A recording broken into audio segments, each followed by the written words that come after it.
They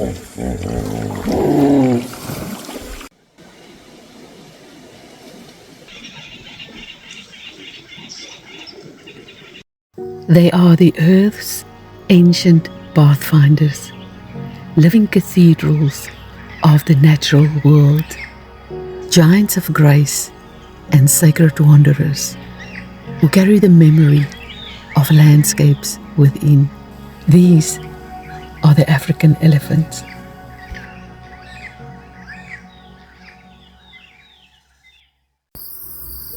In the far northeast of Namibia, the Kavango River winds through a landscape of channels, islands and floodplains. It is the fourth largest river system in southern Africa, running for 1,600 kilometers from central Angola, where it originates and where it is known as the Kavango River.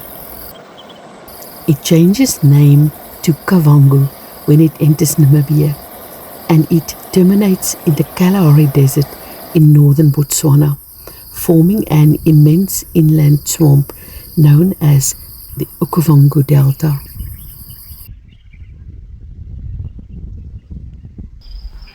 The abundance of water in the Kavango system shapes an ecosystem teeming with life, rich with movement, color and sound. It supports far more than elephants alone. Though these ancient pathfinders are my main focus, there are always plenty of other stories unfolding along my path. Here, hippos are everywhere. Unlike many other parts of southern Africa, these hippos do not wait for nightfall to feed.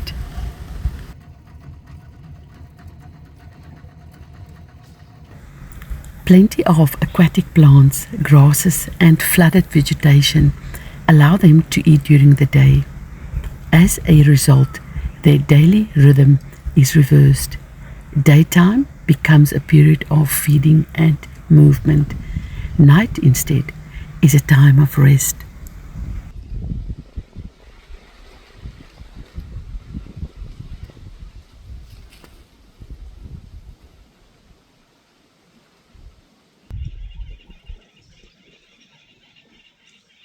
Large herds of buffalo are often seen, carrying more than their own presence. Cattle egrets take a ride on their backs, scanning the grass for insects stirred up by heavy hooves. Oxpeckers cling to their hides, feeding on ticks as the herd moves.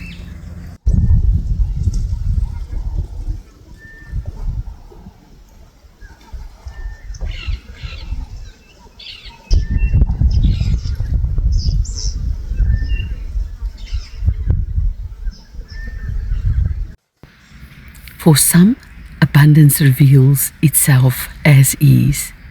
Among the lush vegetation, a female kudu leaps lightly through the green, while the rest of the herd enjoys a moment of peace.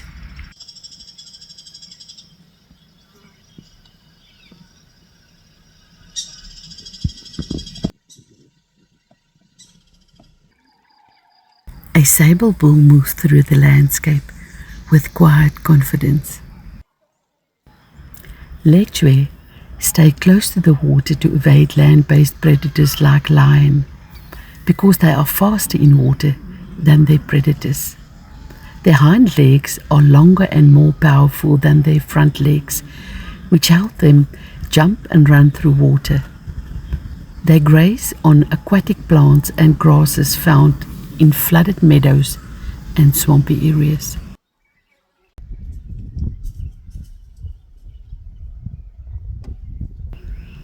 During breeding seasons, dominant impala males maintain a harem of sometimes more than 50 females in a specific area.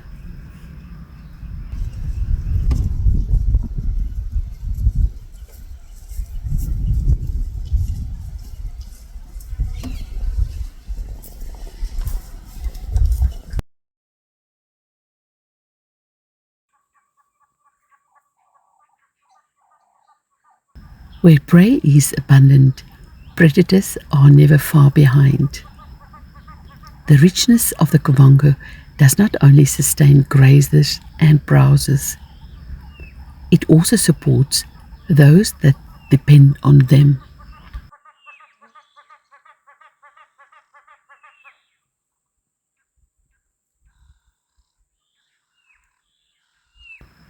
Lions are creatures of the ground, and yet here young lions move upward, testing branches, gripping bark, suspending their weight in a place we do not often expect to find them.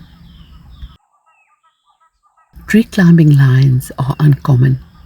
What makes this moment remarkable is not only the climb, but the linger, the shifting of their balance, and their exploring of height, playfully asserting confidence in their growing strength.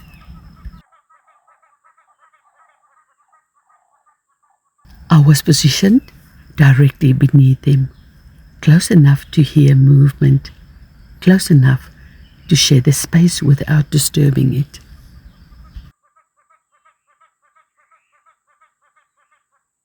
Moments like these are never guaranteed. They unfold slowly, without warning, and disappear just as quickly.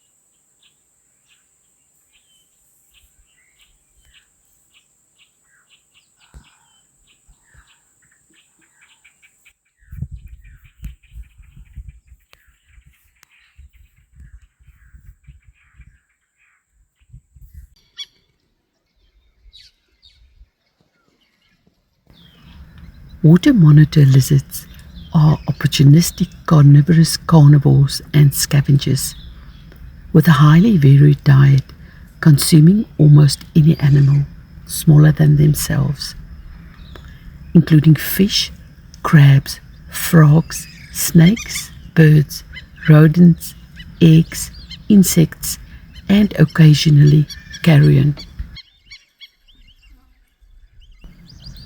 They are skilled hunters that use their claws and strong jaws to catch prey and scavenge, often foraging along water sources.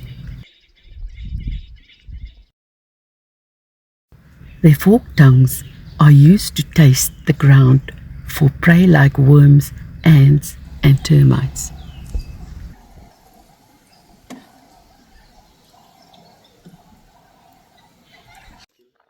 The abundance of water in the Kavango system also shapes an elephant population in a very different way than in the northwestern Namib Desert, where desert-adapted elephants roam. Here, large herds gather on the floodplains. The river is more than a lifeline. It also turns into a playground for the giants. One of the most extraordinary sightings in the African nature to watch is the world's largest land mammal turning into a buoyant swimmer. In the Kavango, they often enter deep channels. Their large bodies are buoyant, allowing them to float.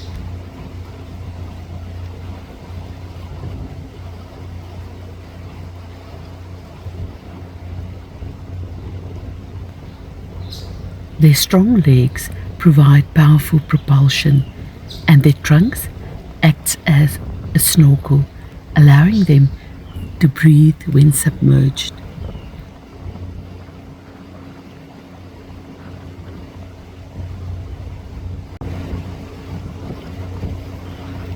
This combination of natural buoyancy, efficient paddling, and their ability to breathe while their bodies are underwater enables them to cross rivers and travel long distances in water. Some sources say that elephants can continuously swim for as long as 6 hours at a time, They also use their ability to sink to walk on the riverbed, keeping their trunks above the water to breathe, which is more efficient than swimming. They can cross deep bodies of water, often in groups, to access food sources and shelter, or they use lakes and rivers as a shortcut to get from place to place.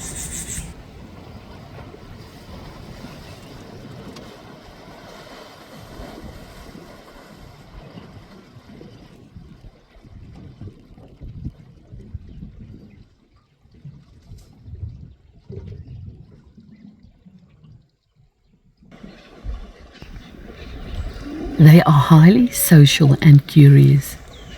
Gathering in the shallow waters is an excellent time for bonding. Shared joy strengthens the ties within the herd. They flop down for a good soak, splashing, rolling, and showering in the cool water.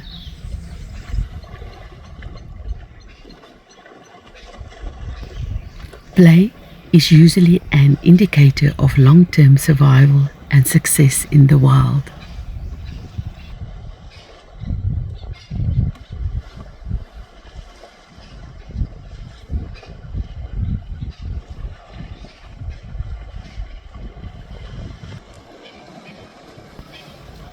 Island to mainland crossing is done with caution. Calves are sandwiched between adults, and babies shielded between mother's hind legs. Tiny steps modeled to the rhythm of experienced feet. This is not play, it is practice for crossings, for floods, for life on the move.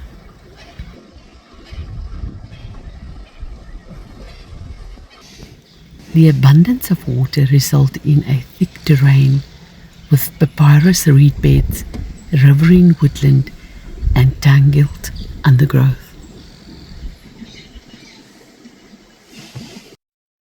It is a world so dense with bush that one can feel the presence of an elephant before you see it.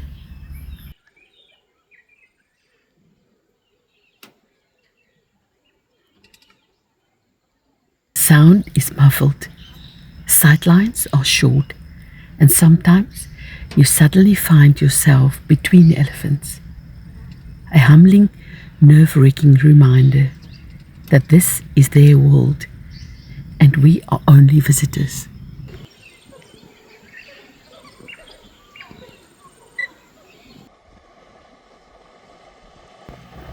On top of that, the elephants here are not always relaxed. They are sometimes nervous of human presence. They are more cautious, more likely to bunch up and shield calves, and more easily spooked.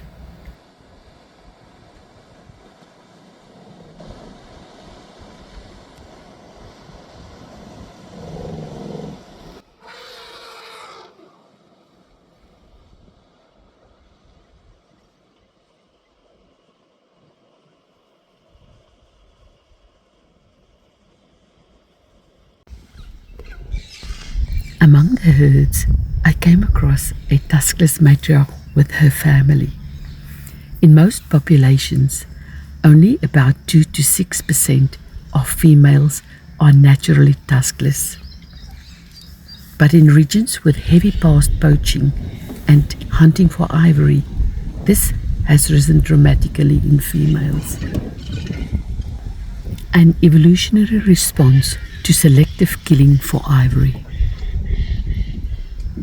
Bwabwata National Park in Mozambique and Addo National Park in South Africa have exceptionally high numbers of tuskless females as a result of this.